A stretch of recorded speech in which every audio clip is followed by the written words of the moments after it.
जो आप लोगों का बड़ा प्रिय कार्यक्रम है, जिसको लेकर के आप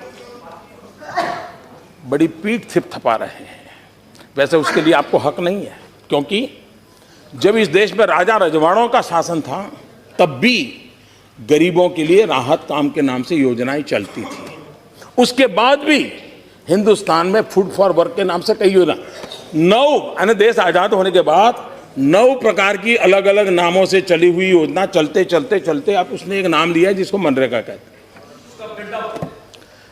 कई यात्रा करके आया हुआ है और हर राज्य में, जहां कम्युनिस्टों की सरकार थी उन्होंने भी पश्चिम बंगाल में किया था, जहां शरद पवार की सरकार थी महाराष्ट्र में किया था, गुजरात में भी जो कांग्रेस की सरकार, हर देश में किसी ने आज़ादी के बाद इस प्रकार के काम किए ही किए, हर किसी ने किए थे।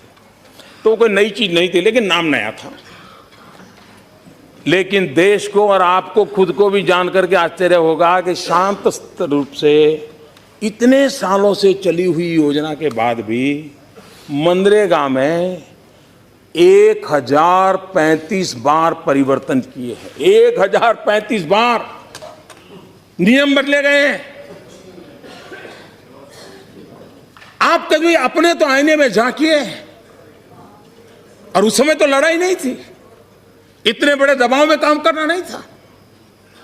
क्या कारण था कि मनरेगा जैसा एक जो लंबे अरसे से चल रहा था, उसको भी आपको लाने के बाद 1035 बार उसमें परिवर्तन करने पड़े।